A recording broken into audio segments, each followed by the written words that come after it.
Hello hi everyone, welcome to simple वाली पढ़ाई। इस वीडियो में मैं आप लोगों के साथ डिस्कस करूंगा कि उत्तराखंड अपर पीसीएस प्रीलिम्स जो 3 अप्रैल 2021 को हुआ था उसका एक्सपेक्टेड कट ऑफ क्या हो सकता है। तो एक्सपेक्टेड कट ऑफ डिस्कस करने से पहले मैं आप लोगों के साथ डिस्कस करना चाहता हूं कि किन फैक्टर्स पे कट ऑफ डिपेंड करेगा। सबसे पहले तो अगर आप डिफ़िकल्टी लेवल में एग्ज़ाम की अगर मैं बात कर लूँ, जो प्रीलिम्स का हुआ था पेपर 1, डिफ़िकल्टी लेवल एग्ज़ाम का आप मीडियम कैटेगरी में एग्ज़ाम को मतलब कह सकते हो कि जो डिफ़िकल्टी लेवल था, आप इसको ज़्यादा इजी भी नहीं कह सकते और ज़्यादा टफ भी नहीं कह सकते। तो जो डिफ़िकल्टी लेवल था एग्ज़ाम का वो मीडियम था। क्वेश्चन जो थे वो फैक्ट बेस्ड क्वेश्चन ज़्यादा थे, मतलब डायरेक्ट पूछे गए थे और उसमें कोई भी एक लॉजिक नहीं था। मतलब मल्टीपल स्टेटमेंट क्वेश्चंस जिसमें जो थोड़े से टाइम कंज्यूमिंग होते हैं वैसे क्वेश्चन नहीं थे ये। तो आपको 2 घंटे में 150 सवाल करने थे और सारे के सारे क्वेश्चन जो थे वो फैक्ट के ऊपर बेस्ड थे। उसके बाद अगर उत्तराखंड जीके की बात की जाए तो उत्तराखंड जीके से अप्रॉक्सीमेटली 23 सवाल पूछे गए थे, मतलब 1-2 सवाल ऊपर नीचे हो सकते हैं। तो उत्तराखंड जीके का जिसका ये मतलब जिसने ये 23 सवाल अच्छे से किए होंगे तो मतलब उसका मतलब उसको एक एडवांटेज रहेगा, मतलब प्रीलिम्स उसका क्लियर होने के चांसेस ज़्यादा हैं। तो ये एक मेजर फैक्टर प्ले कर सकता है कि कट ऑफ कितना जाएगा और कितना नहीं जाएगा। वैसे भी जो दूसरी स्टेट से जो मतलब कैंडिडेट्स आते हैं एग्ज़ाम देने के लिए, तो वो उस स्टेट की जीके पे ज़्यादा ध्यान नहीं देते हैं। अगर आप हरियाणा की बात करो तो हरियाणा में सिर्फ 2 सवाल आए थे हरियाणा जीके के, जब ये प्रीलिम्स हुआ था पिछले साल। उसके बाद राजस्थान में भी मतलब वहाँ पे भी राजस्थान का जो जीके है वो अच्छा खासा पूछा जाता है। तो मतलब इस फैक्टर के ऊपर भी जो कट ऑफ है वो डिपेंड करता है कि उस स्टेट से सवाल कितने पूछे जा रहे हैं। उसके बाद अगर आपने ये एक चीज़ नोटिस की होगी कि जो एंशियंट एंड मिडिवल हिस्ट्री के जो सवाल थे वो थोड़े से मतलब नॉर्मल सवाल नहीं थे, मतलब कुछ हटके पूछे गए थे जो नॉर्मली आपने मतलब हम नहीं पढ़ते हैं। हम मोस्टली कुछ ही चीज़ों में फोकस करते हैं एंशियंट और मिडिवल में।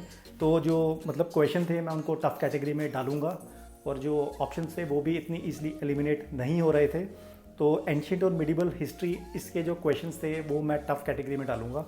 तो इसका भी एक मतलब आप बोल सकते हो एक इफ़ेक्ट हो सकता है कट ऑफ पे। जहाँ तक सी सैट और एप्टीट्यूड की बात है, ये पेपर 2 हुआ था आपका और इसका जो डिफ़िकल्टी लेवल था मैं आपको मीडियम कैटेगरी में इस पेपर को डालूंगा। और आपको मतलब 33% लाने थे, मतलब out of 150 around 49.5 marks approximately आपको इतना स्कोर करना था, तब आपका पेपर 2 क्लियर माना जाएगा। और यहाँ पे नेगेटिव मार्किंग भी थी 1/4, मतलब जब आपके 4 क्वेश्चन गलत होंगे तो आपके 1 नंबर कटेगा। तो इसका भी कट ऑफ में एक मेजर रोल हो सकता है। ये भी देखने को आपको मिलेगा कि कुछ लोग जो हैं वो सी सैट में ही बाहर हो जाएंगे।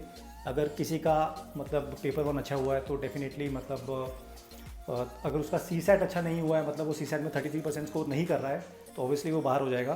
तो इन सभी फैक्टर्स पे मतलब कट ऑफ डिपेंड करेगा।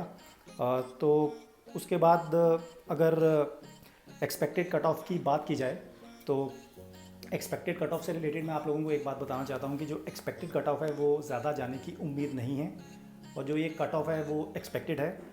जहाँ तक जनरल कैटेगरी की बात है तो जो कट ऑफ है वो जा सकता है 85 से 90 मार्क्स के बीच में, इतना कट ऑफ जनरल कैटेगरी का रह सकता है। उसके बाद ओबीसी और इकोनॉमिकली वीकर सेक्शन का जो कट ऑफ है वो 82 से 87 मार्क्स के बीच में, मतलब इतना कट ऑफ हो सकता है।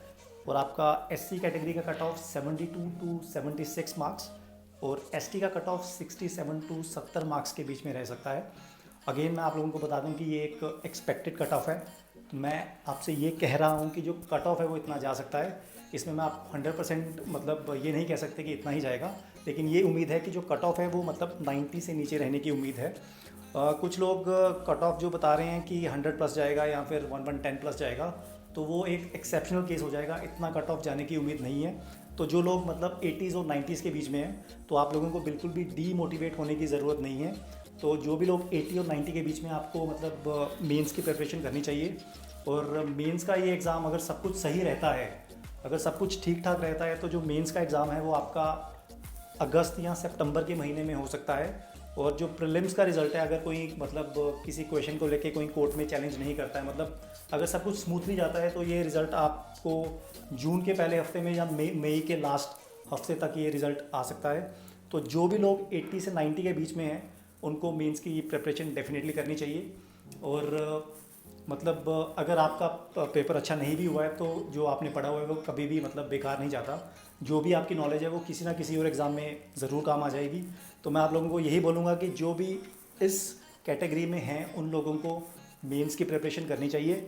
और साथ में मैं आप लोगों को बताना चाहता हूँ कि आपने अगर अभी तक मतलब क्वेश्चन पेपर नहीं देखा है, मतलब जो इस साल एग्ज़ाम नहीं दे पाए और क्वेश्चन पेपर नहीं देखा है, तो जो क्वेश्चन पेपर है वो मैंने टेलीग्राम चैनल पे अपलोड कर दिया है। वो मैंने 3 तारीख को ही कर दिया था, आप वहाँ से उसको डाउनलोड कर सकते हो, जिसका लिंक मैंने डिस्क्रिप्शन में दिया हुआ है, आप वहाँ से उसको डाउनलोड कर सकते हो। सो एक्सपेक्टेड कट ऑफ हम यही कह सकते हैं कि इस रेंज में हो सकती है। सो इस वीडियो को इतने रखते हैं। Till then it's me Nikhil Dubey signing off. अपना ख्याल रखो, सेफ रहो, हेल्थी रहो। Thank you.